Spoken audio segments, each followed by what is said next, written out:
guys with really good eyesight.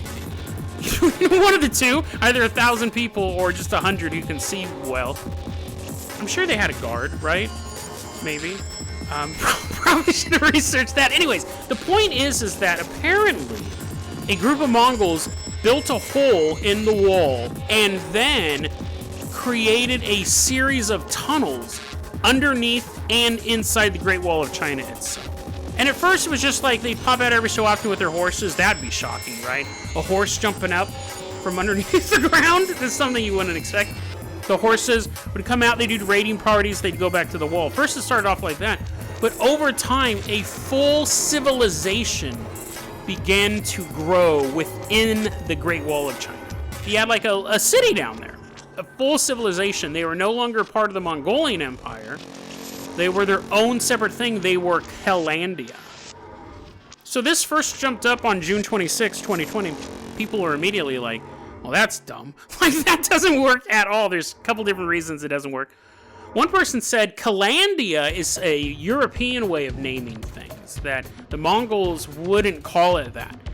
And the guy says, yeah, he says that he was teaching English over in China from the year 2005 to 2007, and he had heard this local rumor. That's what this was. And he says, listen, China wants to keep a lot of stuff under wraps. This is one of those secrets that China doesn't want anyone to know about. That thread dies out really quickly. There's maybe like 6-7 post response to it. It dies out. The next mention of Kalandia is the next day, June 27th. It just pops up in a other board. People are talking about conspiracy theories, and someone's like, hey, did you ever hear this thing about Kalandia? Really doesn't gain any traction. July 29th, someone's saying they had heard the story of Kalandia, but everything that's written about it is in Chinese, so it's hard to actually get sources on it. And this kind of goes on and on. These are the dates that I could actually find it was posted on the X board. June 26th, June 27th, July 29th, August 25th, October 22nd. So let's take a look at this as a whole. One, the most likely thing is that somebody's completely making this story up. They're trying to fetch Kalandia. They're trying to get it to be a conspiracy theory, and people aren't buying it. And we've come across that a lot. Some conspiracy theories catch hold very quickly. Some take a while, and some of them are like fetch. It's just never going to catch on. Like, it's just not going to go anywhere. It's possible that it's totally made up. It's possible that each of these are from the same person. I do find it interesting. I'm not a big fan of coincidences. We just talked about that with the predictive programming thing. It's coincidence, right? But I do think that this is weird. Let's look at those dates again. June 26th, June 27th. That would make me really think it was the same person posting that on two separate days. July, August, October, it's always in the 20s. 26th, 27th, 29th, 25th, 22. Coincidence? Yes, most likely.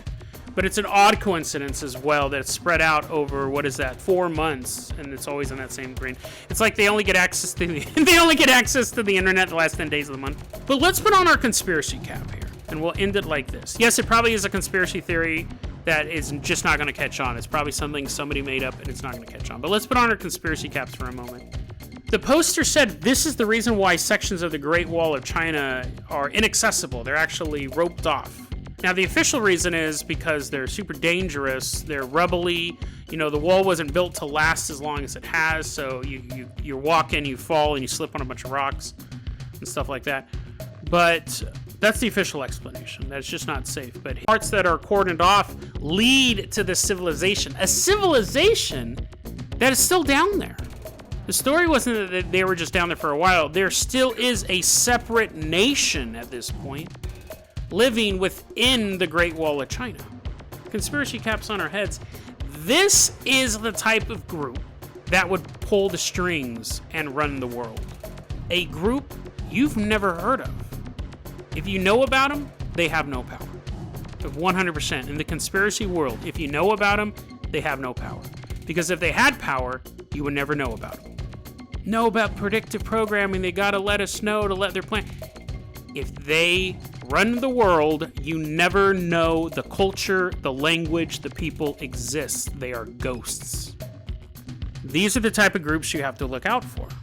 A group that is hidden for hundreds or thousands of years. You have no idea that they exist. When people talk about them, you laugh. And I laugh. And someone trying to tell that story the threads just die off.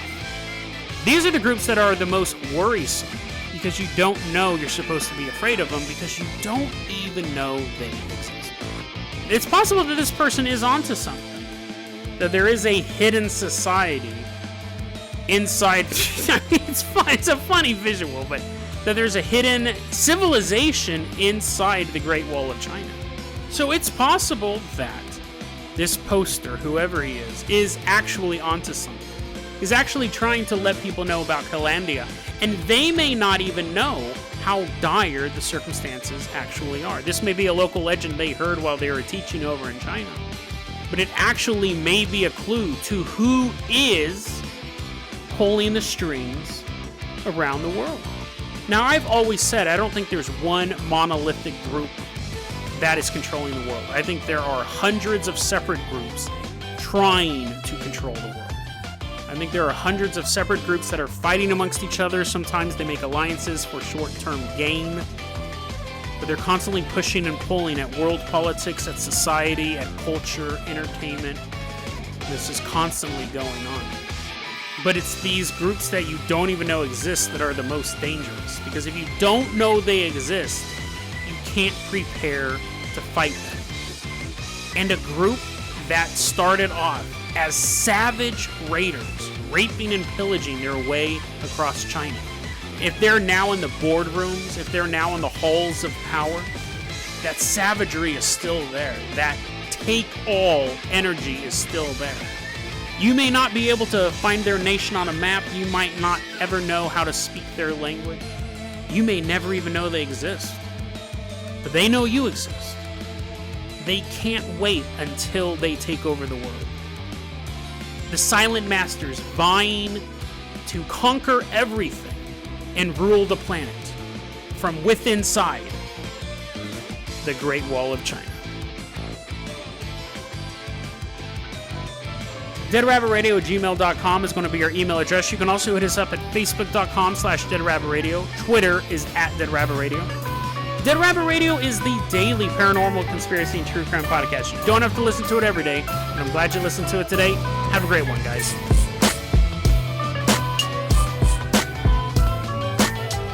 Well, that was episode 569 of Dead Rabbit Radio. This was a good one. I really like this one. I got a lot of stuff to say, not just about the individual stories, but the show overall.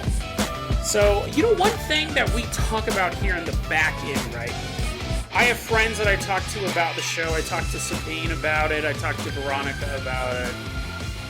And one thing that constantly comes up is the show for the day of.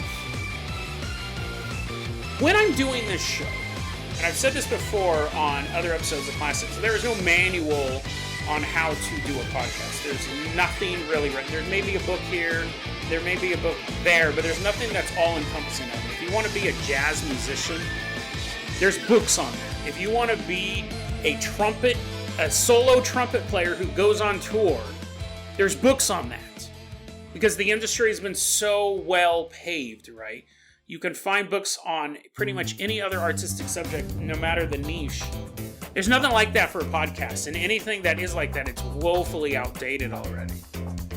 And one of the things, this is what's called an evergreen show. So if you listen to it the day of, or 5 years from now, it's the same show. Movie review podcasts where they're talking about season 3 of The Mandalorian, people aren't going to be listening to that in 2 or 3 years. Political podcasts, right? News podcasts, it's almost old the next week. So when you do an evergreen podcast, I'm talking about Great Wall of China, that's not going anywhere, right? Human greed in the first story, that's not going anywhere, right? It's an evergreen podcast, but what's interesting is I have to make the podcast for both people who are listening that day and people who are going to be listening in 5 years. And this is one of those episodes where in the beginning, I'm talking about making a Dead Rabbit video game. And I'm coming right off the live stream and I'm talking about the stuff before you guys get too excited. The game was never developed. It never came out, right? The second I announced it, it became work. It was no longer relaxing, and I dropped it. And I have this thing with Dead Rabbit Radio. I've said this before. The podcast is the main thing, and anything that interferes with the podcast, whether it's taking the podcast and cutting it in half and putting it on YouTube as 2 different pieces, or adding driving footage if you're watching on YouTube, or doing this project or that project. Anything that detracts from a daily paranormal podcast is immediately cut off. Like, when it comes down to doing the podcast and doing the YouTube shorts, I won't put out shorts for a week. Even though YouTube shorts have viral numbers, right? 50, 60, 100,000 views of the YouTube shorts, podcast comes first. So I dropped the video game. But it's interesting because the beginning of the episode, I'm just kind of talking casually about what happened during the Thanksgiving live stream. And it's funny because if you're listening to that episode today, you're like, what? None of this stuff makes sense. None of this. Well, it's not that it doesn't make sense, but it's not relevant to you because you're listening to it in the middle of July. But you have to have the day of. There's a lot of people who listen to the show the day of, so I'm making the show for them. And we do keep that information going. And then if you're listening to it, I imagine this, if you're listening to it 4 or 5 years in the future, you're like, wow, that was cool. There was like a live stream this guy was doing live. I would like to be part of that next time. I listen to podcasts and they talk about events that I'm like listening way later and they're like, oh yeah, we have this live event. And I think, oh man, I wish I could have been there. So I think it is kind of a cool thing, but it's just one of those things, like when you're creating a song, it is evergreen, right? You're writing music and you know it can be played club 10 years from now, but podcasting, you kind of are addressing both audiences, someone listening right now and someone who's listening 5 years from now, because it's an evergreen podcast. Again, if it's a movie review podcast, no, it's all right away, right? You're not thinking about, someone cares what my views are on the first season of Book of Boba Fett in the year 2030, right? No one's going to care. So yeah, this was a neat episode. That's always been a conversation that I'm kind of having with myself and my friends. I go, like, what's the balance there? And sometimes I talk a little too much in the beginning, and I cut it out. I do that a lot. I'll talk a lot about recent stuff, and I'm like, nobody cares. I'll take it out. Also, one of the things, I like this true crime story in the beginning. And it was funny because usually I get bored listening to the podcast because I know it all. I know all the twists and turns of the story. When I was listening to the Coney episode, I wasn't bored, but I remember going, oh yeah, and there's going to be a Voodoo Curse cast, and I remember that this whole thing about him in the movie theater, like it was coming back to me. When I was listening to this true crime story about the meth moms, or they were accused of being meth moms, I remember thinking, how does this end? Like, I remember it being fake. I remember something was fake, but I didn't remember who it was, if it was a dirty prosecutor or what. So when it turns out that it was that woman running that drug facility, I was like, oh, dude, that's totally jacked up. I like covering true crime stories. Someone posted recently on my YouTube shorts, they said, you cover a lot of true crime that's recent. Like, you're talking about stuff from July 2022. She goes, this is really cool. I wish I interrupted the tournament. But I could look it up, but it's 100 degrees in my apartment right now. Props. I remember some young lady said that to me. But I gotta finish recording this. That's what I like, right? I do like the old school. I could sit there and read a book about some old school serial killer or something like that. But I like, this is true crime that affects people's lives today, right? And these poor moms, right? Like, the story really, really pissed me off when I was re-listening to it. It definitely pissed me off when I was talking about it. I like covering true crime that's super recent. If you want to get a deep dive on Ted Bundy, there's a ton of resources out there. Not a lot of people are doing this. Not a lot of podcasters are covering stuff like this, or YouTube channel is covering like nightly news type of crime. So very, very interesting true crime story. And I like doing that. I like covering that type of true crime. And dude, you know what? As I was listening to this episode, I was kind of like, oh man, predictive programming. Let's move to this second. I do not have I'll tell you a big behind the scenes thing on Dead Rabbit Radio. I was listening to this episode. When I laugh like that, when I'm laughing at my own jokes, when I'm chuckling or kind of like gasping for breath, don't get me wrong, that's an authentic laugh. I'm actually laughing in the moment. But when I do that hearty, that's uncontrollable laughter. Like, that's when I've completely lost it. I've maybe only done it a dozen times over the course of 900 episodes, but that Dance Moms episode where they weren't making her throw up in the garbage can, but if she had to throw up, she threw up in the garbage can. I was trying to hold that laugh back the whole time because I know how loud it can get. So funny. But I would say once a month, this is not an exaggeration, once a month, I have to edit out a 7 to 10 minute long